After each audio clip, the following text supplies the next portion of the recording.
Obiama village was peaceful during the day, but once the sun set, the whole community avoided a certain narrow footpath that led into the deeper parts of the forest.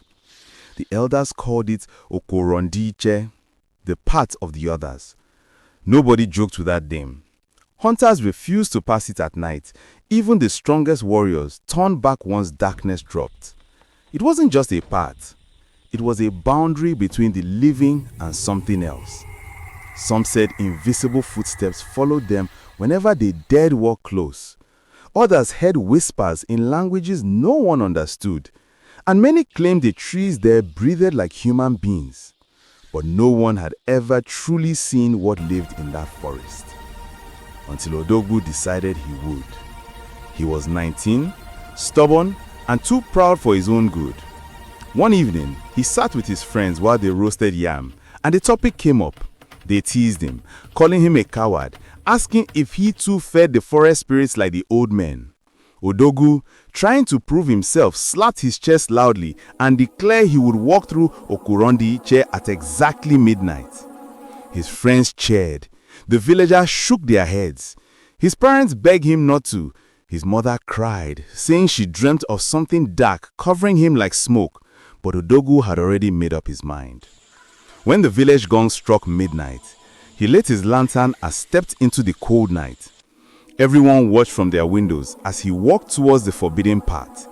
His shadow stretched behind him, long and thin, until it melted into the darkness. The moment he entered the path, everything changed.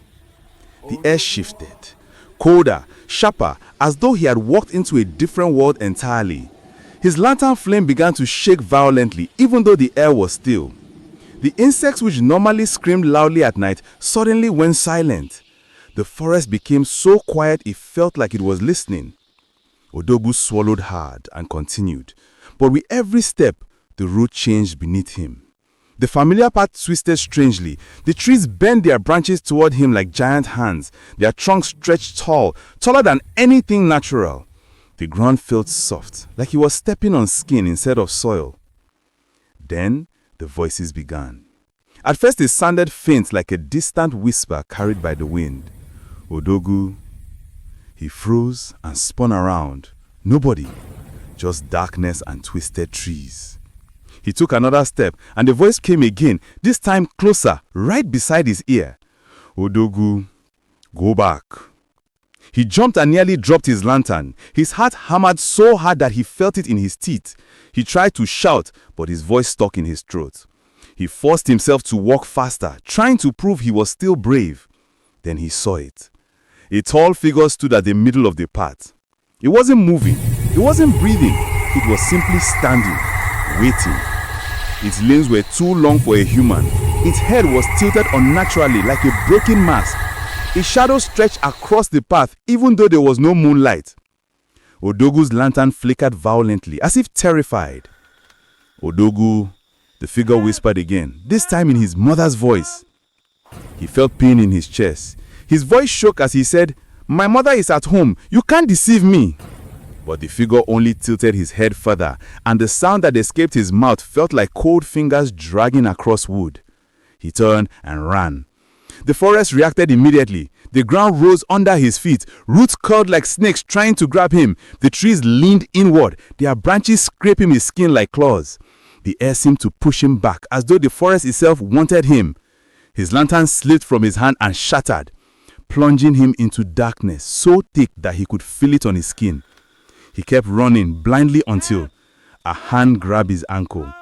He fell, screaming.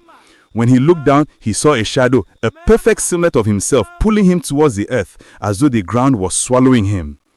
He kicked wildly, tears streaming, screaming for help even though nobody could hear him. The shadow climbed up his leg, cold as ice, clinging to him like a second skin. Then he vanished. By morning, the villagers had gathered at the edge of the path. Odogwu never returned home. His mother kept calling his name, but the forest remained silent. The elders warned everyone to stay away. They were turning to leave when a faint cry echoed from deep inside the forest. "Mama! Papa! Help me!" Everyone froze. The voice was Odogwu's, but it sounded twisted, distant, like someone speaking through the water or through the ground itself. Nobody entered the forest to search for him. And since that night, anyone who passes Opurondiche after sunset hears footsteps behind them and the young boy whispering, "Please, help me. I'm still here."